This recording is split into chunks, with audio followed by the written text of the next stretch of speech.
नमो अरिहंताणं नमो सिद्धाणं नमो ऐर्याणं नमो उवज्झायाणं नमो लोये सव्यसाहुणम्। ओकारं बिन्दुसंयुक्तं नित्यं ध्यायन्ति योगिनः कामदं मोक्षदं चैव ओंकाराय नमो नमः। अविरल शब्द घनो विप्रक्षालित सकल भूतलमलकलंकः मुनिभिरुपासित तीर्था सरस्वती हरतु नो दुरितान्। अज्ञानतिमिरान्धानां ज्ञानाञ्जनशलाकया चक्षुरुन्मिलितं येन तस्मै श्रीगुरुवे नमः। श्री परम गुरुवे नमः। परम्पराचार्य गुरुवे नमः। सकल कलुष विध्वंसकं श्रेयसां परिवर्धकं धर्म संबंधकं भव्य जीव मन प्रतिबोधकारकं पुण्य प्रकाशकं पाप प्रणाशकमिदं शास्त्रं श्री संयम प्रकाश नामधेयम्। हास्य मूल ग्रंथकर्तारे श्री सर्वज्ञ देवास्तदुत्तर ग्रंथकर्तारे श्री गणधर देवा प्रतिगणधर देवा तेषां वचनानुसारम् आसाद्य आचार्य श्री कुंद कुंदामनाय आचार्य सूर्य सागरेण विरचितं श्रोतारः सावधानतया शृण्वन्तु सावधानतया शृण्वन्तु। मंगलम भगवान वीरो मंगलम गौतमो गणी मंगलम कुंद कुंदाद्यो जैन धर्मोस्तु मंगलम सर्वमंगलमांगल्यम सर्वकल्याणकारिकं प्रधानं सर्वधर्माणां जैनं जयतु शासनं जैनं जयतु शासनं जैनं जयतु शासनं। यहाँ संयम प्रकाश नाम का यह ग्रंथ है, आचार्य सूर्य सागर जी द्वारा लिखी गई यह है अनुपम रचना। और इसमें श्रावकों के जीवन चरित्र संबंधी ये प्रकरण चल रहा है, जिसमें एक एक स्टेप पर श्रावकों के जीवन को परिष्कृत करने का प्रयास किया जा रहा है। श्रावक की तो परिभाषा ही इसी प्रकार की है जो श्रद्धा पूर्वक विवेक से क्रिया करे, है ना। तो श्रद्धा भी हो और विवेक भी हो, और क्रिया के बिना तो रह नहीं सकता, क्योंकि श्रावक है, निष्क्रिय तो हो ही नहीं सकता, तो क्रिया तो होगी ही, लेकिन वो क्रिया श्रद्धा पूर्वक हो और विवेक प्रमुख हो। माने यदि विवेक नहीं है तो वो श्रावक कहलाने के योग्य नहीं है। इसलिए बहुत सारे प्रश्न खड़े होते हैं जब ये चरणानुयोग के प्रकरण हम चलाते हैं। जब जब चलाए जाते हैं, चाहे चरणानुयोग के हों चाहे करणानुयोग के प्रकरण हों, इन विषयों में सहज ही बातें ऐसी उठती रहती है, हम क्या करें, फिर हमारे हाथ में क्या है, फिर हमें करना चाहिए कि नहीं, बिजनेस बंद कर दूं क्या, छोड़ दूं क्या, मैं त्याग दूं क्या, फिर छोड़ करके क्या बाबा जी बन जाएं क्या। मतलब बहुत तरह की बातें इस तरह की लोग करते हैं। सीधी सी बात है भैया, अपने विवेक का प्रयोग करो और विवेक से ही निर्णय करो क्या करने योग्य है और क्या नहीं। पिछले 2-3 दिनों में कुछ लोगों के माध्यम से ऐसे भी मैसेज आए, मेरे पास में प्रश्न आए, जिसमें यह बात पूछी गई कि पंडित जी लेटे लेटे पढ़ सकते हैं या नहीं, लेटे लेटे सुन सकते हैं या नहीं। मेरे पास ऐसे भी मैसेज आए जिसमें कहा कि पंडित जी इसके बारे में भी बोलो, इसके बारे में भी बताओ, नहीं करना चाहिए। बहुत सारे लोग जूते पहन करके जा रहे होते हैं और जिनवाणी सुन रहे होते हैं, इनके बारे में भी बताओ। तो ज़रूर बताना चाहिए, सावधानी तो ज़रूर रखी जानी चाहिए, लेकिन उस सावधानी का अर्थ ऐसा नहीं है कि उसके चक्कर में आप छोड़ ही दो। बहुत बार बहुत सारी महिलाओं के ऐसे प्रश्न आते हैं कि हम भोजन बनाते बनाते सुन सकते हैं या नहीं। कॉमन प्रश्न है, बहुत चर्चा चलती है। हम खाना खा रहे हैं, खाना खाते खाते सुन सकते हैं या नहीं। हम ड्राइविंग कर रहे हैं, गाड़ी चलाते चलाते सुन सकते हैं या नहीं। क्या करें, बोलो, उपाय क्या है? पहला जवाब तो मैं यही दूंगा, शिथिलाचार की बात नहीं करूंगा। पहली बात तो यही करूंगा कि आप बिल्कुल एक स्थान पर बैठिए, हाथ पैर समेट करके बैठिए, जिनवाणी को सामने रखिए, बहुत विनम्रतापूर्वक भावना से बैठिए, कॉपी पेन लेकर के बैठिए, जो बात सुन रहे हैं उसके नोट्स बनाइए। यही होना चाहिए, सुनने की विधि तो यही है, यही प्रक्रिया है और यही विधि है। लेकिन साहब यदि हमारे को टाइम नहीं मिलता हो तो क्या करें? कि एक दिन हमने पंडित जी से सुना था कि इस तरह से सुनना चाहिए और हम इस तरह से बैठ नहीं पाते हैं, और हमें तो 15 दिन हो गए, हमने तो कुछ सुना ही नहीं, तो फिर क्या करें बोलो? तो फिर बोले कोई बात नहीं, नहीं सुनने की अपेक्षा से सुनना बेटर है, और जब सुनने की बात होगी तो अच्छे से सुनने की बात करेंगे। तो कंपैरिजन तो आपको करना पड़ेगा कि किसकी तुलना में क्या कर रहे हैं, ये विवेक तो आपको रखना पड़ेगा। माने जब तक ये विवेक नहीं होगा तब तक काम नहीं चलेगा। यही बात अभी जो 2 दिन से प्रकरण यहाँ चल रहे थे, उन 2 दिन से चलने वाले प्रकरण के बारे में भी यही बात हुई कि साहब सुन सकते हैं या नहीं सुन सकते हैं, अपवित्र अवस्था में सुने कि नहीं सुने, या समझ लीजिए सूतक पातक की स्थिति में इस प्रकार की बात कही। तो हमने तो ये कहा कि भाई सुनने में कोई दोष नहीं है। और 1-2 लोगों ने मुझसे कहा भी कि नहीं 3 दिन तक तो जनवाणी की बात सुनना भी नहीं चाहिए, और हो सकता है इनके विशेषज्ञ लोगों ने यही बात कही हो। स्त्रियों की अपवित्रता के दिनों में 3 दिनों तक सुनना भी नहीं चाहिए। लेकिन मैं तो तर्क कर रहा हूँ, अब उसे कुतर्क मत समझना। जो आप कर रहे हैं, जो आप पालन कर रहे हैं वो आप कीजिए। सिर्फ इतना तर्क कर रहा हूँ कि कान में शब्द पढ़ने में क्या बाधा है, ये बताओ। कान में यदि शब्द पढ़ जावें तो इसमें कोई प्रॉब्लम है क्या? हाँ, फिर तो आप ये कहेंगे किसी की हवा भी नहीं लगनी चाहिए। ये तो दूर से आने वाली चीज़ है ना भाई। तन अपवित्र है तो तन अपवित्र है तो तन से नहीं छुएंगे, तन अपवित्र है तो तन से नहीं बोलेंगे। लेकिन तन अपवित्र है तो क्या सुगंध भी नहीं आएगी, कहीं से हवा भी नहीं आएगी? कान में यदि कहीं से शब्द आ गए तो क्या करें? और किसी के घर में यदि ऐसी परिस्थिति है तो उसके घर में तो कोई सीडी सुन ही नहीं सकता है। उनके पिताजी भी नहीं सुन सकते, उनके हस्बैंड भी नहीं सुन सकते, बच्चे भी नहीं सुन सकते हैं, दूसरे अम्मा जी भी नहीं सुन सकते, क्योंकि सुनेंगे तो कान में शब्द जाएंगे। तो ये कितनी बड़ी समस्या खड़ी हो जाएगी। फिर भी मेरी बात को आधार मत बनाना, जो विशेषज्ञ हैं उन्हीं की बात को स्वीकार करना। ये तो मैंने एक तर्क करने का प्रयास किया है आपके सामने। जो इसके लिए ऑथेंटिक व्यक्ति हों उन्हीं की बात को स्वीकार किया जाना चाहिए। फिर व्यक्तिगत परिस्थिति के ऊपर निर्भर करता है, जहाँ की जैसी परिस्थिति हो उसके अनुसार उसे निभाइए। चिंतन करने में तो कोई बाधा है ही नहीं। असली बात तो चिंतन करने की ही है। हमारा जैन धर्म तो चिंतन पर ही वजन देता है। देखिए इसी तरह की बात अब और आगे कह रहे हैं। भक्ष्य अभक्ष्य के संदर्भ में प्रकरण शुरू कर रहे हैं। 245 नंबर यह पेज है, भोजन के पदार्थों की मर्यादा। नया प्रकरण शुरू हो रहा है, खाने पीने में मर्यादा संबंधी बात कर रहे हैं। 245 नंबर पेज, नीचे हेडिंग दिया हुआ है, जैन धर्म में आचार शास्त्र के प्रकरण में 3 ऋतुएं मानी है। आचार शास्त्र के प्रकरण में 3 ऋतुओं की बात कही है।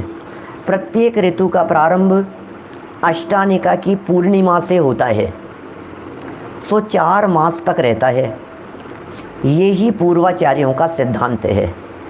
मैंने सबसे पहले पदार्थों की मर्यादा बतलाने के पहले ये बतलाना चाह रहे हैं कि ऋतुएं समझ लीजिए आप। 3 ऋतु हैं अलग अलग, क्योंकि मौसम के हिसाब से, ऋतु के हिसाब से उस पदार्थ की मर्यादा होती है। चरणानुयोग के शास्त्रों में जितनी भी मर्यादाएं बतलाई है, जैसे समझ लीजिए आटे की मर्यादा बतलाई, अभी आएगी इसमें सब आगे विस्तार से, तो वो सब मर्यादा गर्मियों में अलग है, सर्दियों में अलग है, बरसात के दिनों में अलग है, मसालों की अलग है, सब चीज़ों की अलग अलग मर्यादाएं हैं, लेकिन समय के हिसाब से है। और ये बात हम भी जानते हैं कि मौसम के अनुसार जीवों की उत्पत्ति में भी फ़र्क पड़ता है। थोड़ा सा इको ज़्यादा आ रहा है क्या, ऐसा लग रहा है ना? कुछ आवाज़ सही आ रही है क्या? थोड़ा सा ना हल्का सा इसमें कम करना, लिखा होगा हल्का सा कम करना। ठीक है, अब सही है, शायद बराबर है।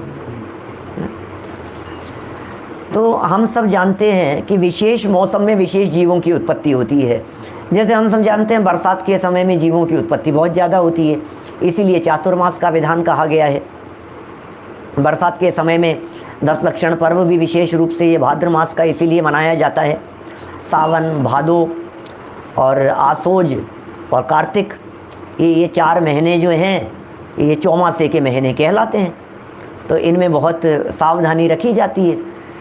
तो यही बतला रहे हैं, अगहन मारे मार्ग शीर्ष महीने से, इसकी एकम से, बदी माने कृष्ण पक्ष की एकम, यहाँ से फाल्गुन सुदी पूर्णिमा तक यह शीत ऋतु कहलाती है। इसको ऐसा भी कह सकते हैं, कार्तिक के बाद जो महीना है वो कार्तिक माने दिवाली का समय हो गया। माने बहुत सारे लोग हिंदी महीने नहीं समझते हैं ना, अब यहाँ तो लिख दिया है कि मार्गशीर्ष बदी एकम से लेकर के फाल्गुन सुदी पूर्णिमा तक। अब बोले ये कौन से समय की बात कर रहे हैं, कौन सी शीत ऋतु हो गई? तो बोले दिवाली के बाद से लेकर के और होली तक का समय हो गया ये, क्योंकि अगहन जो मास है ये कार्तिक के बाद आता है। अगहन को ही मार्गशीर्ष भी कहते हैं, दोनों एक ही महीने के नाम हैं। इसको मार्गशीर्ष कहते हैं, अगहन का महीना कहा जाता है ये। कार्तिक पूरी हो गई, दिवाली निकल गई, अष्टानिका आ गई दिवाली के बाद। दिवाली के 15 दिन बाद तक चलेगा, क्योंकि दिवाली जो आएगी ये कृष्ण पक्ष में आएगी। कृष्ण पक्ष की अमावस्या दीपावली का दिन है, और महीना कृष्ण पक्ष से शुरू होकर के शुक्ल पक्ष पे पूर्ण होता है। तो कार्तिक महीना उसके 15 दिन बाद तक चलेगा, है ना। तो 15 दिन बाद तक कार्तिक का महीना चला, माने दिवाली के 15 दिन बाद, दीपावली के 8 दिन बाद में शुरू होती है अष्टानिका। कार्तिक के अंत के 8 दिन वे अष्टानिका के हैं। इसका मतलब दिवाली के समय आने वाली अष्टानिका के नेक्स्ट डे तक, या उस अष्टानिका के दिन तक, या दिन से अष्टानिका पूरी हो जाने के बाद शीत ऋतु मानी जाती है। वहाँ से सर्दियों की ऋतु शुरू हो गई। वो कब तक चलेगी कि फाल्गुन सुदी पूर्णिमा तक होती है। अब फाल्गुन सुदी पूर्णिमा ये होली का दिन हो गया, ये होली के समय आने वाली अष्टानिका का समय हो गया, तो वहाँ तक ये सर्दियाँ चलेगी। फिर इसके फाल्गुन के तुरंत बाद में आता है चैत्र। चैत्र चालू हो जाता है। तो चैत्र कृष्ण एकम से आषाढ़ शुक्ल 15 तक, या आषाढ़ मास की अष्टानिका हो गई। तो चैत्र से शुरू किया और आषाढ़ की अष्टानिका तक यह ग्रीष्म ऋतु का काल हो गया। ये भी 4 महीने हो गए। और यहाँ से और आगे बढ़ें, वर्षा ऋतु। तो सावन बदी एकम, आषाढ़ के बाद में सावन लग गया। सावन बदी एकम से कार्तिक शुक्ल पूर्णिमा तक ये वर्षा ऋतु रहती है। इन ऋतुओं के अनुसार आटे वगैरह की भिन्न भिन्न मर्यादा होती है। चलिए आटे वगैरह की भिन्न भिन्न मर्यादा की चर्चा तो आगे बढ़ कर के करेंगे। यहाँ दूध की मर्यादा संबंधी सबसे पहला प्रकरण दिया है, बहुत महत्वपूर्ण है दूध की मर्यादा। देखिए पढ़ते हैं यहाँ, महिष्यः पाक्षिकं क्षीरं गोक्षीरं च दशोदितम् अष्टमे दिवसे जायाः क्षीरं शुद्धं न चान्यथा। प्रसव के बाद किस किस का दूध हो सकता है? नॉर्मली दूध या तो गाय का चलता है, या भैंस का चलता है, या बकरी का चलता है। गाय, भैंस, बकरी, इन 3 का दूध चलता है। और इन तीनों की ही मर्यादा के संदर्भ में यहाँ बात कह रहे हैं। प्रसव के बाद भैंस का दूध 15 दिन, गाय का दूध 10 दिन और बकरी का 8 दिन के बाद शुद्ध होता है। इसका मतलब 15 दिन, 10 दिन और 8 दिन के लिए वो दूध अशुद्ध कहलाता है, वो दूध सेवन करने योग्य नहीं है। तो ये तो उन लोगों के लिए बात। अब देखो, अपने को पता भी नहीं लगता है बाज़ार का दूध आता है तो हमें मालूम भी नहीं चलता है। और दूध वाला 15 दिन के, 10 दिन के दूध का नुकसान क्यों करेगा क्या? जबकि ये अभक्ष्य कह रहे हैं। ये सावधानी तो उन्हीं के लिए हो सकती है जिन लोगों के यहाँ गायें भैंसें हैं, या तो उनके लिए होगी, या फिर जो स्वयं गाय भैंस का दूध लेने के लिए जाते हैं वे इसमें सावधान रह सकते हैं। जिनके घर में दूध वाला आ रहा है उनके घर का तो भगवान भरोसे काम है, कुछ नहीं हो सकता है। हाँ, आप कह ज़रूर सकते हैं उसे कि यदि कोई आपके यहाँ गाय भैंस ने यदि बच्चे को जन्म दिया हो तो आप इतने इतने दिन तक हमारे यहाँ दूध न लेकर के आएँ, हम आपको उसके पैसे देंगे, तब तो वो मानेगा क्या? नहीं तो वो बताएगा ही नहीं आपको, वो कभी छुट्टी नहीं करेगा। आप उसे बराबर कहें कि आपको पैसा बराबर दिया जाएगा और बल्कि 1.5 गुना पैसा देंगे, क्या फ़र्क पड़ता है? 100, 200, 500 रुपये यदि ज़्यादा लग भी गए तो महीने भर में और कितना सा फ़र्क पड़ेगा? 15 दिन के दूध में कितना फ़र्क पड़ेगा? 15 दिन के दूध का कितना खर्चा होगा? 500-700 रुपये हो गया, 1000 हो गया, 2000 रुपये हो गया, इससे ज़्यादा फ़र्क नहीं पड़ता है। और ये फ़र्क भी पड़ेगा साल में। तो यदि आप उसको महीने में देखेंगे तो महीने में 150 रुपये का फ़र्क पड़ेगा। तो 150 रुपये महीने और रोज़ का देखोगे तो 5 रुपये का फ़र्क पड़ेगा क्या, जो आपको लगेगा कि कुछ नहीं है क्या। तो मतलब समझदारी वाली बात है, हमें विवेक से निर्णय करना है। मैंने पहले भी कई बार इस तरह की बातें कही है कि हमारे यहाँ घर में सर्वेंट काम करते हैं, नौकर चाकर काम करते हैं मान लो, तो आप उन्हें बतला दीजिए, उन्हें सिखा दीजिए। उन्हें पानी छानने के प्रकरण में पहले इस तरह की बातें कही थी मैंने, आप उन्हें सिखाइए। आप उन्हें कहिए कि आप इस विधि से पानी छान करके हमारे पास में लाएं, पिलाएं, क्योंकि यदि वो सावधानी रखेगा तो आपकी नहीं हो पाएगी। नहीं तो आप तो कहेंगे हम क्या करें, हम तो बैठे हैं, हमने तो ऑर्डर कर दिया भैया 1 गिलास पानी लाना, और वो ले आया, क्या होगा। आपका तो विवेक चाहिए ना, पैसे ही तो ज़्यादा लेगा और क्या है, और पैसे की किसे परवाह है। आज के ज़माने में पैसे की परवाह करने वाले लोग तो बहुत कम दिखते हैं। आज के ज़माने में पैसे की परवाह नहीं होती है। और फिर पैसा क्या मायना रखता है इस पाप के सामने। एक तरफ ये पाप है और दूसरी तरफ थोड़ा सा पैसा है, बोलो क्या करना है। यदि पैसा खर्च करके भी इस पाप से बचा जा सकता है तो सौदा घाटे का नहीं है क्या। इसे लगता है इतना घाटा हो गया, इसको घाटा और प्रॉफिट सिर्फ पैसे में ही दिखता है क्या। पैसे के अलावा घाटा और प्रॉफिट कुछ दिखता ही नहीं है, जबकि घाटे का और प्रॉफिट का संबंध तो परिणामों से है क्या, वो इसको लगता ही नहीं है। पिछले प्रकरणों के अंदर मैंने बहुत इस तरह की बातें कही है। हमारे सामने जो श्रोता बैठे हुए हैं, सामने मतलब मोबाइल के अंदर, उन्होंने ये सारी बातें सुनी है ना। तो बहुत विचार रखने वाली बातें हैं। मैंने हमेशा विचार करना चाहिए कि नुकसान किस चीज़ का हुआ। आपके परिणाम चले गए, उसका जो नुकसान है उसको ये कुछ गिनता ही नहीं है क्या, जबकि वो सबसे बड़ा नुकसान है। परिणामों में विकृति आ गई, परिणामों में खोट आ गई, परिणामों में राग द्वेष आ गई, परिणामों में विभाव भाव आ गया, परिणामों में जो दोष लग गया है उसको गिनता ही नहीं है। ये पैसे का दोष ही दोष नज़र आता है इसको। भैया पैसे का दोष कुछ नहीं है, उसका कुछ फर्क नहीं पड़ने वाला है। असली दोष तो परिणामों का है। इसलिए अपने परिणाम जहाँ संभलें वो कार्य किया जाना चाहिए। देखिए, तो ये तीनों के लिए 3 बातें हो गई।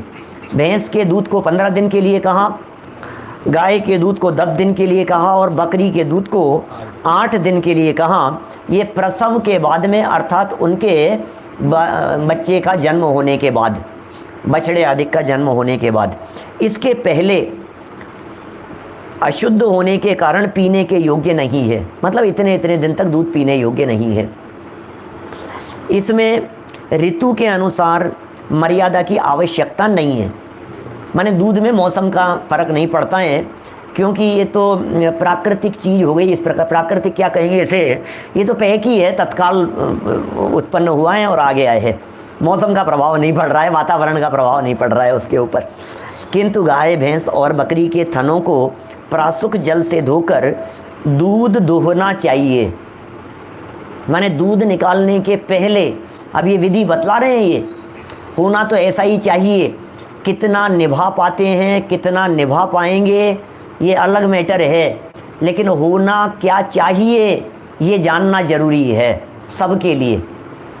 हो सकता है कुछ लोगों को ये लगे कि बहुत मुश्किल है भाई साहब, हमसे तो नहीं हो सकता, ऐसी बातें मत बतलाओ, हम तो फंस जाएंगे। कि नहीं, जानने का दोष नहीं है, आप जानने से बचना चाहेंगे, ये बड़ा दोष है। आपको पता है, जानने से बचना ये ज्ञानावरणी कर्म को चाहना है। जानने से बचना ये स्वभाव का घात करने जैसा है। आप यदि जानने से दूर रहना चाहते हैं, इसका मतलब ज्ञायक स्वभाव की स्वाभाविक परिणति से दूर रहना चाहते हैं, यही अर्थ हुआ ना इसका। तो यदि आप स्वभाव से दूर रहेंगे तो फिर क्या होगा, फिर तो नरक निगोद के पात्र होंगे, अधोगति में जाएंगे। यहाँ हमारे को मौका मिला है समझने का, तो समझने का प्रयत्न करना चाहिए। और अज्ञानता कोई बचाव नहीं है, इस बात को अपने दिमाग में पक्का सेट कर लेना। अज्ञानता के कारण कहीं कोई व्यक्ति बचता नहीं है। जब ये ऐसे प्रकरण चलते हैं तो कुछ लोगों को ऐसा भी लगता है, अरे भाई साहब आपने ये क्या बता दिया, अब तो न खाते बनता है न छोड़ते बनता है, हम तो अच्छे फंस गए, अब क्या करें, अब हम छोड़ तो सकते नहीं हैं और खाते हैं तो और ज़्यादा पाप लगेगा हमारे को, अब हम क्या करें। तो भाई ऐसा नहीं है, इस वजह से आप बचना चाहते थे, अब समझ में आई बात, लेकिन आप बचने की चेष्टा मत करो, आप सुनो उसे, इससे दोष ज़्यादा नहीं लगता है।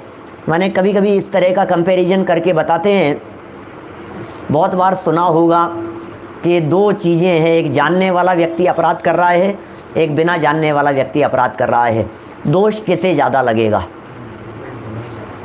नहीं जानने वाले को ज़्यादा लगेगा, बस सीधी सी बात है। जानने वाले को दोष कम लगेगा क्या भाई? किसको ज़्यादा लगेगा? उल्टा बोल रहा हूँ ना कि सही बोल रहा हूँ? सही बोल रहा हूँ? ऐसा कैसे चलेगा? हमें तो ये लग रहा है कि जानते हुए भी कर रहा है, इसको पता था देखो फिर भी कर रहा है, इसको मालूम होते हुए भी कर रहा है, कि नहीं भाई जानते हुए में तो अपराध कम ही लगता है, क्योंकि परिणामों में मंदता शिथिलता आए बिना नहीं रहती है। हाँ, और यदि बंध के कारणों की बात कहें, पाप की बात कहें, तो फिर मिथ्यात्व, अज्ञान और असंयम, तीन कारण कहें तो मिथ्यात्व का पाप तो सदाकाल लग ही रहा है मिथ्या दृष्टि जीव को, और पालन नहीं कर रहा है तो असंयम का पाप भी लग रहा है। अब बची अज्ञानता की बात, नहीं जानेगा तो अज्ञानता का पाप लग रहा है, और जान लेगा तो कम से कम अज्ञान से होने वाले पाप से बच गया, इतना तो हुआ, अज्ञान से तो बच गया। और कहीं भी किसी भी फील्ड में, दुनिया के किसी भी क्षेत्र की चर्चा कर लीजिए, आप ये नहीं कह सकते हो कि मुझे पता नहीं था। पता नहीं था तो छुटकारा मिल जाएगा क्या? आपका कल एग्ज़ाम है और आपको पता नहीं हो और आप एग्ज़ाम देने नहीं पहुंच पाओ तो छूट मिल जाएगी क्या? एग्ज़ाम कितने बजे शुरू होगा, यदि आपको पता नहीं है और लेट पहुँचे, फर्स्ट एग्ज़ाम के दिन आधे घंटे 20 मिनट लेट पहुँचे थे, तो तुम्हें 20 मिनट एक्स्ट्रा मिल गए थे क्या? हमें तो पता ही नहीं था, रास्ता भूल गए थे, हमें रास्ता पता नहीं था, तो रास्ता पता नहीं था तो पता होना चाहिए था क्या? ट्रैफिक पुलिस वाले छोड़ देते हैं क्या? ऐसे छोड़ने लगे हैं तो हर व्यक्ति यही बात कहेगा मुझे पता नहीं था क्या? तो पता है वो पुलिस वाला क्या कहता है? अभी तो 1000 रुपये जमा करा दे, रसीद बनवा ले, अगली बार से कभी नहीं भूलेगा क्या? ऐसा ही होता है। अभी 200 रुपये लगेंगे, अभी 500 रुपये लगेंगे कि साहब मुझे तो पता ही नहीं था कि हेलमेट ज़रूरी है, मुझे तो पता ही नहीं था कि लाइट जलनी चाहिए, मुझे तो पता ही नहीं था कि बेल्ट लगी होनी चाहिए, मुझे तो पता ही नहीं था कि रेड लाइट पर रुकना चाहिए। कि भैया अज्ञानता कोई बचाव नहीं है। आप भारत के नागरिक हैं, आपको पता होना चाहिए कि लेफ़्ट साइड के अंदर गाड़ी चलानी है। आप बाहर के नहीं हैं कि नहीं मैं तो बाहर से आया हूँ, हमारे देश में तो राइट साइड में चलती थी, तो कोई बात नहीं, यहाँ गाड़ी चलाने से पहले पता करना चाहिए था, है ना? तो अज्ञानता कह करके लोग बचना चाहते हैं, जबकि यहाँ स्पष्ट शब्दों में ये बात कही जा रही है कि बचाव नहीं है। चलिए जाने तो सही एक बार हम कम से कम कि क्या होना चाहिए और कैसा किया जाना चाहिए। कम से कम भावना तो भाएं, आज नहीं तो कल ऐसा जीवन जिएंगे, आज नहीं तो कल इस तरह से पालन करेंगे, इस तरह की हमारी लाइफ स्टाइल होगी। एक आत्मार्थी की लाइफ स्टाइल किस प्रकार की होती है, उसकी जीवनचर्या किस प्रकार की होती है, इसके बारे में वो विचार तो करता है, निरंतर उसके इस प्रकार के विचार चलते हैं। एक दिन ऐसा आएगा देखना, अरे जैसे जगत में लोग इस तरह के सपने देखते हैं, मैं ऐसी जगह पर रहूँगा, वहाँ इतना ऐसा फार्म हाउस होगा, ये होगा, हैं बाहर ऐसे 2 गाड़ियाँ खड़ी होगी, एक सर्वेंट इस तरह से गाड़ी खोलने वाला होगा, वेल ड्रेसअप, और मेरे आते ही पहले गाड़ी का गेट खोलेगा, बिठाएगा मेरे को, बाहर गार्डन में बैठेंगे, ऐसा करेंगे, चाय, ऐसे सपने देखते रहते हैं लोग, न मालूम क्या क्या। तो आत्मार्थी व्यक्ति किस तरह के सपने देखता है जिग्नेश भाई? आत्मार्थी को कैसे सपने देखना चाहिए, ये आत्मार्थियों के सपने बतलाए जा रहे हैं। सपने नहीं, अकेले सपने नहीं हैं, वे दुनिया के सपने तो साकार होंगे कि नहीं होंगे पता नहीं, लेकिन आत्मार्थी के ये सपने तो जरूर साकार होते हैं, क्योंकि उसका हर कदम आत्मकल्याण की तरफ बढ़ता है, हर स्टेप उसका आत्मकल्याण की तरफ बढ़ेगा। देखिए आगे बढ़ रहे हैं थोड़ा सा, माने इनकी ऋतु के अनुसार मर्यादा नहीं है, किंतु गाय भैंस और बकरी के थनों को प्रासुक जल से धोकर दूध दुहना चाहिए। मतलब दूध निकालने के पहले थन को भी धोने की बात कह रहे हैं। और उसको धोने के लिए गाय वाले के, भैंस वाले के पानी का प्रयोग मत करना। अपने खाली बर्तन को खाली नहीं लेकर के जाना, अपने खाली बर्तन में छना हुआ पानी लेकर के जाना। हमारे सब ब्रह्मचारी कल्पना बहन वगैरह और सब लोग जो हैं वे इसी तरह से पालन करते हैं। उनका मर्यादित जो दूध आता है वो इसी तरह से आता है। माने छना हुआ पानी साथ में लेकर के जाते हैं और उस छने हुए पानी से उसका बर्तन धोते हैं, उस गाय के थनों को धोते हैं और गाय वाले के हाथ धुलाते हैं छने पानी से। और फिर उसके बाद वो गाय के थन से दूध अपना जो बर्तन ले गए हैं उस बर्तन में उस दूध को निकलवाते हैं और अंतर मुहूर्त के अंदर अंदर ला करके उसे गर्म करते हैं। ये बात नीचे लिखी जा रही है, देखिए। क्योंकि गाय या बकरी अथवा भैंस का बच्चा अपनी माता के थनों को चूसता है ना, तो उसके थन झूठे हो जाते हैं गाय भैंस बकरी के। इसलिए उनको प्रासुक जल से धोना आचार शास्त्र की आज्ञा है। दूध दोहने के बाद 2 घड़ी माने 48 मिनट के भीतर, घड़ी कौन सी, दीवार वाली के हाथ वाली है, 24 मिनट की एक घड़ी, तो ये कह रहे हैं 2 घड़ी माने 48 मिनट, अंतर मुहूर्त के भीतर उसे छानकर गर्म कर लेना चाहिए। अन्यथा वह दूध अभक्ष्य हो जाता है। क्योंकि 2 घड़ी के बाद उसमें जिसका वह दूध है उसके आकार के सम्मूर्छन पंचेंद्रिय सैनी जीव पैदा हो जाते हैं।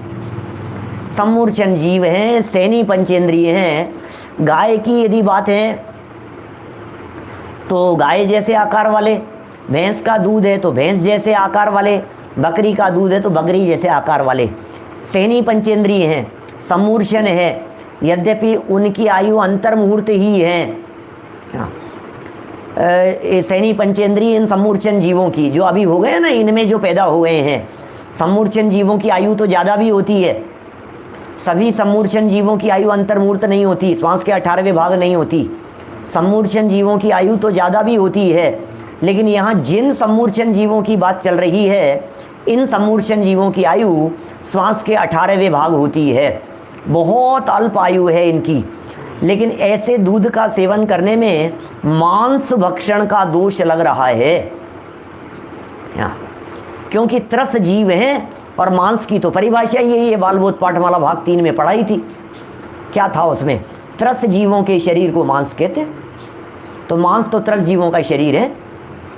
तो गाय भैंस बकरी के आकार वाले जीव उसमें पैदा हो गए हैं और उनके सेवन में उस तरह के जीव उत्पन्न हो जाते हैं। सैनी पंचेंद्रिय हैं। टोडरमल जी साहब ने भी सैनी पंचेंद्रिय त्रियंचियों के दुख बतलाते समय पहले ही वाक्य में ऐसा कहा कि सैनी पंचेंद्रिय में कितने ही लब्ध पर्याप्तक हैं। पेज नंबर 65, 66 पेज के आसपास की चर्चा होगी मोक्ष मार्ग प्रकाशक में, वहाँ उन्होंने चर्चा की है इस तरह की। ऐसे ही मनुष्य गति के जीवों के दुख बतलाते हुए चर्चा की कि मनुष्य गति में भी कितने ही लब्ध पर्याप्तक जीव हैं, उनकी तो आयु श्वास के 18वें भाग है, ऐसा स्पष्ट शब्दों में लिखा। इसका मतलब मनुष्य गति के जीवों की आयु भी श्वास के 18वें भाग हो सकती है। इससे एक और बात अत्यंत स्पष्ट है कि सभी निगोदिया जीवों की आयु श्वास के 18वें भाग नहीं होती और सभी सम्मूर्छन की श्वास के 18वें भाग नहीं होती, ऐसा भी है। और ऐसा भी कह सकते हैं कि जिनकी श्वास के 18वें भाग जन्म मरण हो वे सभी निगोदिया ही नहीं होते, उनके अलावा भी और बहुत सारे जीव होते हैं।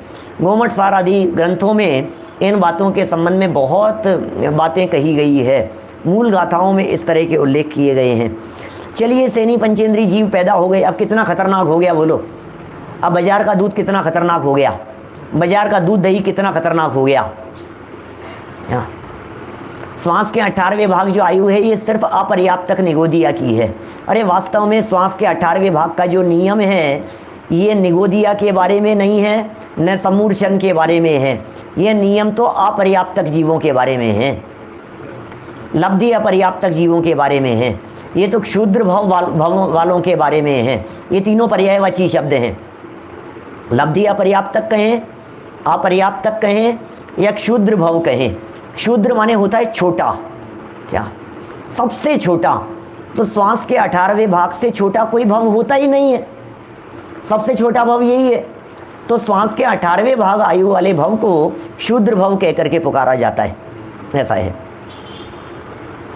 तो देखिए वो एक ही बातें हो गई ये सब। इस प्रकार दूध को खूब गर्म करने पर यहाँ तक कि उसमें ऊपर थर आ जावे, माने मलाई आ जावे, उस दूध की मर्यादा 8 प्रहर की है। 8 प्रहर, प्रहर कितना होता है?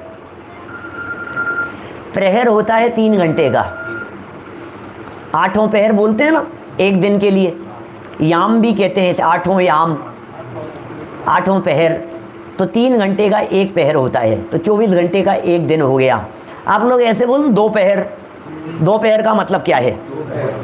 2 प्रहर पूरे हो जाने के बाद वो 2 प्रहर कहलाती है। एक प्रहर 3 घंटे का, इसका मतलब सूर्योदय होने के बाद यदि 6 घंटे पूरे हो चुके हैं तो फिर वो 2 प्रहर कहलाएगी, है ना। सुबह यदि मान लीजिए 6:30 बजे करीब या 7 बजे दिन उगता है, इन दिनों अभी जल्दी उग रहा है, उदाहरण के तौर पर यदि 6:30 बजे दिन उगता है तो 12:30 बजे बाद दोपहर हो जाएगी। 7 बजे सूर्योदय होता है तो 6 घंटे बाद माने 1 बजे बाद दोपहर हो जाएगी। 6 बजे यदि सूर्योदय हो रहा है तो 12 बजे बाद दोपहर हो गई है ना। तीसरे पहर, तो फिर वो 3 घंटे और उसमें जोड़ लो तो फिर वो 3 पहर बाद की बात हो जाएगी। तीसरे पहर, भूमाही पिछली रेन में 3 पहर, तीसरे पहर के बाद, है ना। तो इस तरह के शब्द बराबर हमारे ख्याल में भी होने चाहिए। उस दूध की मर्यादा 8 पहर की है। कौन से दूध की मर्यादा? जो दूध मलाई वाला आ गया, अच्छी तरह से गर्म कर लिया गया, पूरा अच्छे से उसे उबाल लिया गया, उस दूध की मर्यादा 8 पहर की हो गई है। तथा कम गर्म किए हुए दूध की मर्यादा 4 पहर की है, 12 घंटे की होगी यदि कम गर्म किया है तो। कभी कभी 8 प्रहर की मर्यादा का दूध भी 4 प्रहर में बिगड़ जाता है। अब क्या करें? तो कह रहे हैं अतः यत्नपूर्वक कार्य करना चाहिए। अब क्या करें? यत्नपूर्वक कार्य करो, बिगड़ नहीं जाए, ध्यान रखो, सावधानी रखो। कैसे बिगड़ गया है? ढंग से समय से गर्म नहीं किया होगा, संभाला नहीं होगा, ध्यान नहीं दिया होगा, इसलिए बिगड़ गया होगा। ऐसे अवसर पर चलित हो जाने के पूर्व उसे उपयोग में ले लेना चाहिए। माने वो बिगड़ नहीं जाए, उससे पहले पहले उसे उपयोग में ले लेना चाहिए। सब काम अपनी देख रेख में करना चाहिए। ये कितना स्पष्ट कह रहे हैं ये इसलिए कह रहे हैं कि ज़माना बहुत बदल गया है। क्या अब ये पहले जैसे ज़माने नहीं बचे हैं क्या? आजकल के समय में सब सुविधा भोगी हो गए हैं, सबको सुविधाएं चाहिए, सबको आराम चाहिए, सबको फैसिलिटी चाहिए। और फैसिलिटी नहीं हो तो भी भावना तो यही रखता है कब वो दिन आएगा कि कब 2-4 नौकर चाकर हमारे घर में होंगे, क्या तो सोचता यही है। और कदाचित ऐसे दिन आ भी जाएं, आ भी जाएंगे, आ भी जाते हैं, कोई बड़ी चीज़ थोड़ी ना आज के ज़माने में। तो ये कह रहे हैं विवेक रखो भैया, माने सब काम अपनी देख रेख में होना चाहिए। भले ही आप नौकर से करवा रहे हो, और सच में नौकरों के भरोसे काम होते नहीं हैं, काम तो खुद ही करने पड़ते हैं। जब तक आप खुद नहीं करो तब तक होगा नहीं। हाँ, अब दादा एक बात कहते हैं कि तुम्हें यदि चिट्ठी भी डालनी हो ना तो खुद अपने हाथ से डाले आना। यदि तुमने किसी को डालने के लिए कह दिया तो पता नहीं वो डलेगी या नहीं डलेगी, पहुंचेगी भी नहीं, इस बात की गारंटी नहीं है। तुमने जिसको चिट्ठी डालने के लिए कह दिया, उस व्यक्ति ने अपनी जेब में रखी, बोले जाऊंगा तब डाल दूंगा, फिर जेब में ऐसे गिर रही थी तो उसने जाकर के अपने रूम पर ले जाकर के रख दी, क्या फिर भूल गया, फिर 2-4 दिन निकल गए, फिर ध्यान आया, फिर भूल गया, फिर किसी किताब के अंदर लगा दिया उसको, फिर 10-15 दिन निकल गए। अब उसके बाद में फिर कभी एकदम किताब खोलते हुए दिख गई तो फिर वो सोचता है कि अब तो इतने दिन हो गए, अब क्या डालूं, अब अच्छा भी नहीं लगेगा, अब कोई सही नहीं लगेगी बात। इसलिए दादा बहुत ध्यान रखते हैं, माने हमेशा बात सिखाते हैं। वो कहते हैं कोई भी किसी को यदि तुमने काम दिया है तो उस काम के बारे में या तो वो जिम्मेदार व्यक्ति होना चाहिए, और इतना जिम्मेदार होना चाहिए कि काम हो जाने के बाद में वो खुद तुम्हें बताए, क्या इसलिए काम करने, जिम्मेदारी का मतलब ये है कि आपने काम कर दिया वो नहीं, करने के बाद में सूचना दिया नहीं कि ये काम कर दिया है, ये जिम्मेदारी का लक्षण है। और यदि कदाचित वो सूचना न देवे तो तुमने जो काम दिया है उसके बारे में खुद पूछ लो, नहीं तो समझ लेना गई भैंस पानी में, ऐसा होने वाला है। तो खुद की ही देख रेख में काम किया जाना चाहिए, ये मैनेजमेंट सिखा रहे हैं, ऐसा समझ लीजिए आप। अपनी देख रेख में काम किया जाना चाहिए, दूसरों के भरोसे छोड़ने से काम होते नहीं हैं। इस संबंध में यशस तिलक चंपू काव्य है, सोमदेव सूर्य आचार्य का लिखा हुआ, इसके 7वें आश्वास का पहला श्लोक है, उसे यहाँ प्रस्तुत किया है। गृह कार्याणि सर्वाणि दृष्टिपूतानि कारयेत्, द्रव्याणि सर्वाणि पटपूतानि योजयेत्। घर के काम, चक्की पीसना, ये सब घर के कामों की बात कर रहे हैं। अपने घर के काम हैं, खुद ही तो करेंगे। घर के काम, चक्की पीसना, झाड़ू लगाना, जल भरना आदि देखभाल कर करने चाहिए।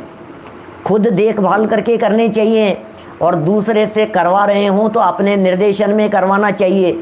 2-5 बार जब तक अपने निर्देशन में देख ना लो तब तक तो हाल बेहाल जैसे समझने चाहिए। आपने कह दिया कि भैया पानी तो हम उबला हुआ पीते हैं क्या, और बाद में आपको पता लगा कि उसने पानी तो उबाला लेकिन बिना छने पानी को ही उबाल दिया था। सच्ची घटनाएं ऐसी। हम अध्यात्म स्टडी सर्कल में जाया करते थे, बहुत सालों पहले की बात कर रहे हैं, मुंबई की। सब विद्वान लोग एक ही जगह पर ठहरते थे, अभी भी जाते हैं कुछ विद्वान।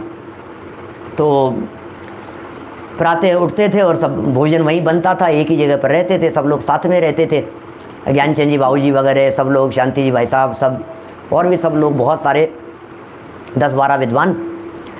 तो गुलाब चंद जी बीना वाले अपने पंडित जी साहब, एक दिन उन्होंने पकड़ ली ये बात। क्या माने, एक दिन वो जल्दी उठ कर के जा रहे थे, जल्दी जाना था, तो उन्होंने देखा कि वो तो बिना छना पानी भर रहा है, और वो सीधा पाइप लगा करके बिना छने पानी को, और वो इतने बड़े उसमें क्या कहते हैं उसे, तपेला भगोना जो कहो आप, वो उसको बड़े को, उसको आंच के ऊपर रखा हुआ, नीचे से आग जलाई हुई, बिना छना पानी डाल रहा है। उससे पूछा कि क्या कर रहा है, कि पानी उबाल रहा हूँ आप लोगों के लिए। हे भगवान, क्या अब सोचो जरा क्या होगा। तो बहुत विचार करने की बात है। जब तक आपको भरोसा न हो कि ये काम करने वाला कितनी शुद्धता से काम कर पाएगा, तब तक आप उसके ऊपर छोड़ नहीं सकते हैं उस कार्य को। स्वयं विचार कीजिए, स्वयं विवेक से निर्णय लीजिए। और कौन है, ऑफिस के कर्मचारियों तक की बात कही थी मैंने तो, कि ऑफिस में भी यदि कोई कर्मचारी आपके लिए पानी लेकर के आ रहा है तो आप उसे बतला दो कहाँ से लाना है, कैसे लाना है, छान करके लाना है, किस तरह से भरना है। क्योंकि एक बूंद भी यदि बिना छने पानी की उसमें गिर गई तो सब वो बिना छना ही हो गया है। असंख्यात जीव होते हैं बिना छने पानी की एक बूंद में। अब वो असंख्यात जीव, चाहे एक बूंद गिरे चाहे एक गिलास पियो, आप सारा पानी बराबर है। असंख्यात जीवों की विराधना का पाप तो उसमें लग ही रहा है। तो इस तरह से घर के काम की बात यहाँ कही इन्होंने। चक्की पीसना हो, अब घर में कौन चक्की पीसता है, इस संबंध में मैंने 2 दिन पहले चर्चा की थी। सच्ची घटना बतलाई मैंने, ऐसी कई घटनाएं घूम रही है हमारे दिमाग में। बाजार के बिना मर्यादा का मैदा, सूजी, इस तरह की चीज़ें लेकर के आते हैं ना, उसमें जीव चलते हुए दिखाई दिए, वापस लौटाने के लिए गया और उसने दोबारा उसको चक्की में डाल दिया, चलती हुई चक्की में। लो फ्रेश हो गया, ले लो। क्या तुम्हें इस पर भरोसा नहीं है तो दूसरा ले जाओ, कोई बात नहीं। वो फेंकेगा उसको दुकान वाला, क्या करेगा। ये हाल है सब बाजार के। फिर भी मैं ये कहना चाहता हूँ आपसे, जितना निभे उतना ही निभाना, लेकिन निभाने की भावना तो रखना निरंतर। निरंतर ये भावना रखना कि वो दिन कब आएगा कि जब हमारा जीवन पवित्र होगा। वो दिन कब आएगा, अकेला नाम ही पवित्र नहीं क्या, हमारे पवित्र जी बैठे हैं, बोले नाम मात्र नहीं, जीवन भी ऐसा हो जाएगा। और ये सोच करके ही तो नाम रखा गया है ना। बहुत अच्छा पवित्र जीवन है इसका, हंसने की बात तो नहीं है, लेकिन और ज़्यादा परिष्कृत, क्योंकि कितना भी पवित्र क्यों नहीं हो, परमात्मा तो नहीं है ना। तो जब तक संसार और छद्मस्त दशाएं हैं तब तक तो आगे बढ़ते ही रहना है हमारे को।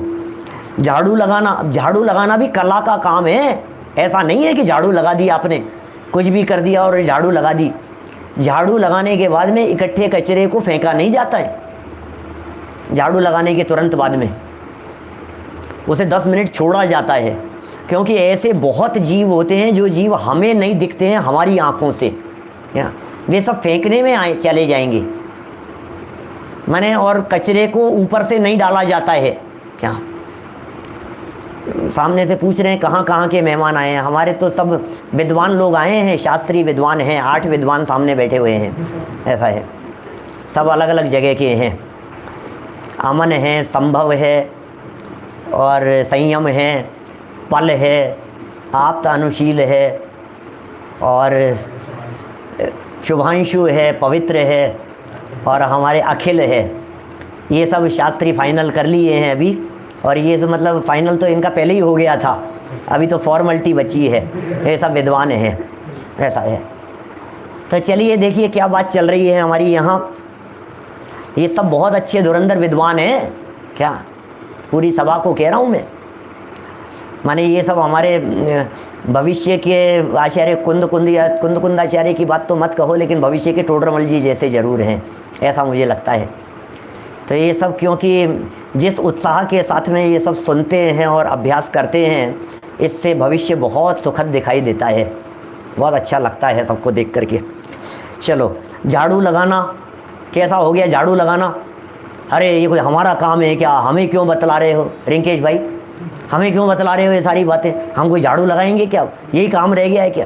कि नहीं, आपको नहीं कह रहे, फीमेल को कह रहे हैं, सबको, महिलाओं को कह रहे हैं। हमें क्यों कह रहे हो? नौकरानी लगाएगी हमारे यहाँ, तो हम क्यों लगाएंगे झाड़ू? अरे भाई यही कह रहे हैं, देख रेख में करवाने की बात कह रहे हैं। हम करें या न करें, लेकिन हमारी देख रेख में होना चाहिए। उसने झाड़ू लगा दी, बिना झाड़ू लगाए पोंछा लगा दिया है, चींटियाँ चल रही थी उनके ऊपर झाड़ू लगा दी, उन्हें साफ़ कर दिया, ऊपर से फेंक दिया। जाले आ रहे थे उन्हें तोड़ दिए। अरे आने ही क्यों दिए जावे? क्या? क्योंकि मुझे मालूम है आप ये कहेंगे कि साहब आ गए हैं तो क्या करें, रहने देवें क्या उसको, कब तक रहने देंगे? तो आने क्यों दिए? पहले क्यों नहीं सावधानी रखी? माने फर्स्ट स्टेप पर सावधानी होनी चाहिए ना। जल भरना, पानी भरना भी बहुत कला का काम है, आदि देखभाल कर करने चाहिए। जल, दूध और तेल आदि जितने भी द्रव पदार्थ हैं उनको वस्त्र से छानकर काम में लेना चाहिए। ये सारे पदार्थ बहुत छान करके हमारे को काम में लेने चाहिए। चलिए एक स्टेप और आगे बढ़ लेते हैं, नमक की और चर्चा कर लेते हैं। यहाँ पर हम बहुत सुंदर चर्चाएं हैं, क्योंकि नमक में भी नॉनवेज का दोष लग रहा है। बाज़ार का जो नमक आ रहा है, जो टाटा नमक खाते हैं, अकेले टाटा की ही क्यों बात करें, मुझे पता नहीं और कौन कौन सी कंपनीज़ के आते हैं। तो जिन जिन कंपनियों के बाज़ार से ख़रीद करके लाते हैं, पैक लेकर के आते हैं नमक, वो सारे नमक में ये सांभर वगैरह के जो नमक आते हैं, इन सब नमक के संदर्भ में बात कह रहे हैं। ये एक अंतर्मुहूर्त 2 घड़ी की मर्यादा नमक की मर्यादा 2 घड़ी की है। नमक की मर्यादा के संबंध में सुनिए। नमक कई प्रकार का होता है, जैसे सांभर नमक, ये सांभर की झील से बनता है, झील पानी से और उससे बनाया जाता है ना। सेंधा नमक, ये पहाड़ी सेंधव देश के से आता है, पहाड़ी से तोड़ करके वो पहाड़ से निकलता है। सांभर का नमक अभक्ष्य है, सांभर नमक, क्योंकि यह बिना छने जल का उपयोग कर जमाया जाता है।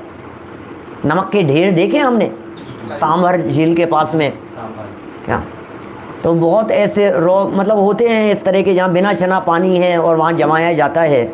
इस कारण इसमें त्रस राशि का कलेवर रहता है। कलेवर माने शरीर। इसके अतिरिक्त इसमें और भी अनेक दोष हैं। सुनो, जो वस्तु माने ये जीव या अजीव, जो भी वस्तु पवित्र अपवित्र हड्डी आदि इसमें गिर जाती है, वो सब नमक रूप परिणत हो जाती है। क्या? सब नमक रूप बदल जाती है। तत्वार सूत्र 5वें अध्याय में एक सूत्र है, बंदे दिखो पारिणामी कोचे। इस सूत्र का क्या अर्थ है? बंदे दिखो पारिणामी कोचे, कि अधिक गुण वाला जो होता है वो कम गुण वाले को अपने हिसाब से परिणमा लेता है। द्वैधिकादि गुणानाम तू, ये सब सूत्र दिए हैं ना, नए जगन्य गुणानाम गुण साम्य सदृशानाम, ये सब जो सूत्र दिए हैं, बंद विधान बतलाया है, वहाँ एक सूत्र दिया है बंदे दिखो पारिणामिक औचे। पारिणामिकों का अर्थ वो पारिणामिक भाव के अर्थ में नहीं है, परिणामाने के अर्थ में है। अब बंधे अधिकौ, तो अधिक गुण वाला कम गुण वाले को अपने हिसाब से परिणमा देता है, ऐसा होता है। माने जिस वस्तु के साथ में जो वस्तु रखी हुई होती है वो अधिक प्रभाव से उस वस्तु को अपने अनुसार कर लेती है। संगति के असर जैसी वाली चर्चा है।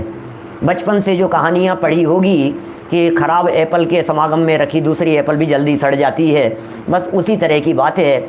हड्डियाँ हैं, जीव हैं बहुत सारे वहाँ, वो सब के सब नमक रूप से बदल जाते हैं, ऐसा कह रहे हैं।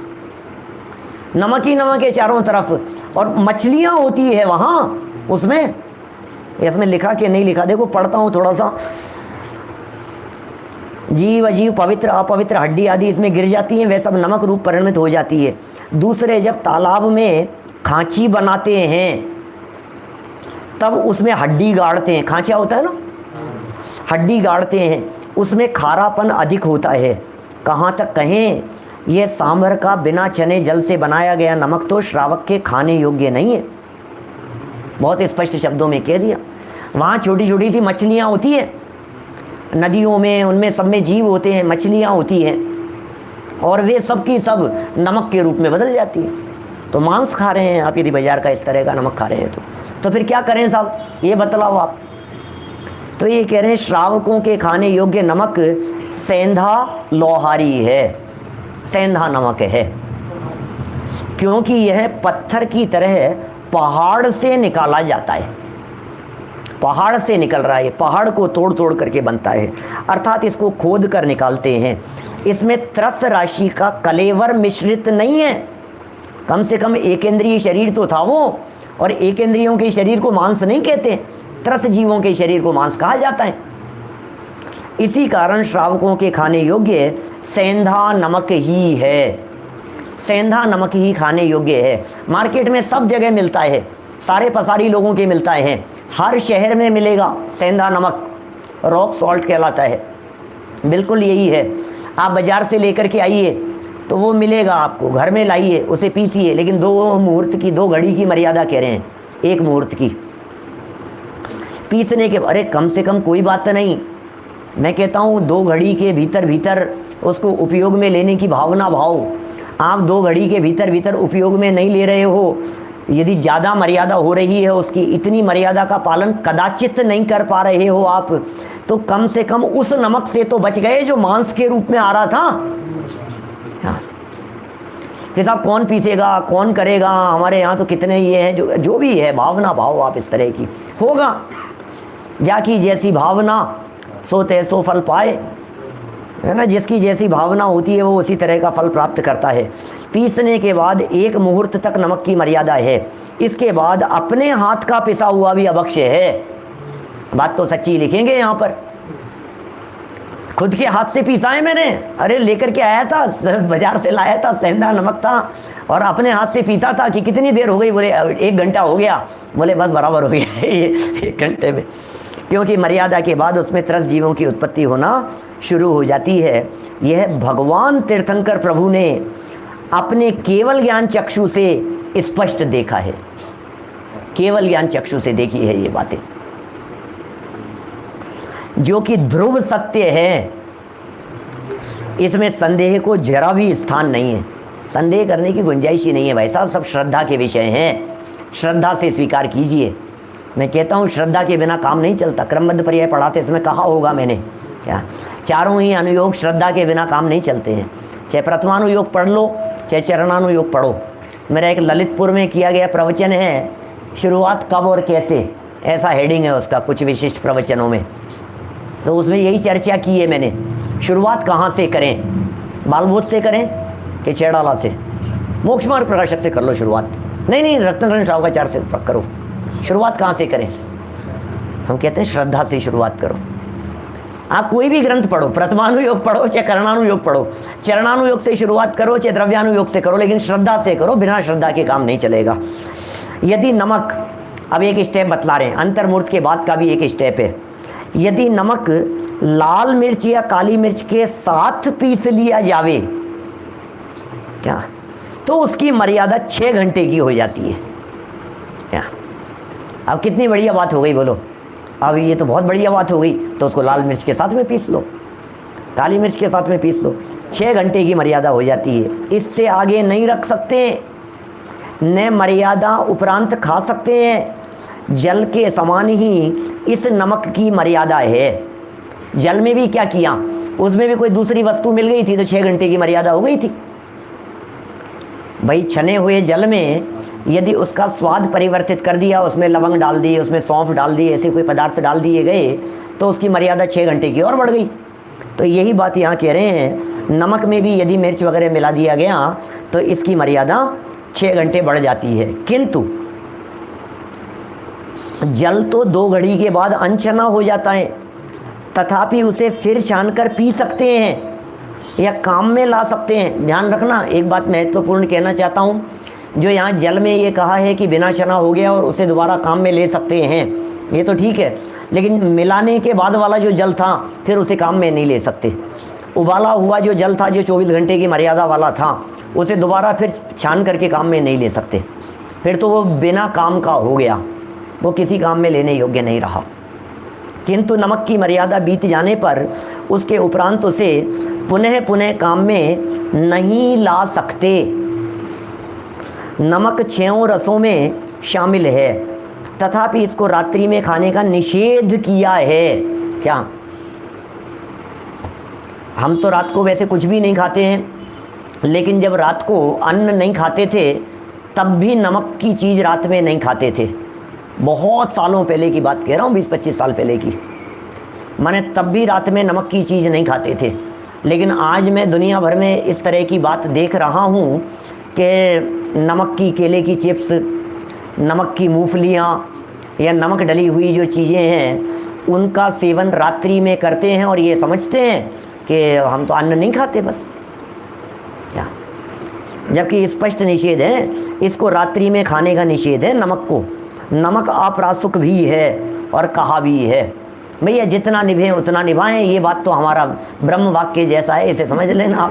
और क्या कहें, अब मैं क्या कह रहा हूँ, ये तो कुंदकुंदाचार्य देव कह रहे हैं, जम सक्कई तम कीरे जम च न सक्कई तम च सद्धारणम केवल ही जिन्हें बढ़िया सद्ध मानस सम्मतम। जिनेंद्र भगवान ने कहा एक श्रद्धान सम्यक दर्शन है, तो श्रद्धा तो रखो कम से कम इस बात के बारे में, है ना। कीजिए शक्ति प्रमाण, शक्ति बिना श्रद्धा धरे।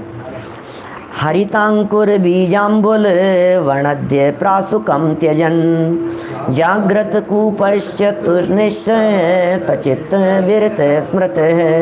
सागार धर्मामृत सप्तम अध्याय 8 नंबर का श्लोक है। इसमें पंडित आशाधर जी ने नमक को अप्रासुक बतलाया है और 5वीं प्रतिमाधारी के लिए उसे त्याज्य बतलाया है। यह सागार धर्मामृत का कथन है। तो इस तरह से हमने आज दूध की मर्यादा और नमक की मर्यादा, इस तरह से 2 प्रकरण पढ़े हैं। कल नवनीत अर्थात मक्खन की मर्यादा अमर्यादा अभक्ष्यपने के संदर्भ में सुंदर प्रकरण है, उसे कल यथा समय बढ़ाएंगे। अभी की बात को यहीं विराम देते हैं। हाँ, लिखा तो यही है। क्या, चलिए दिनवाणी।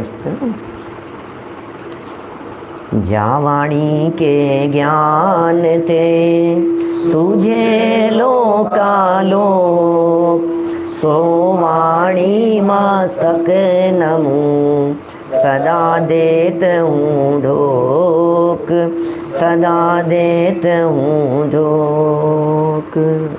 9 बाणों कर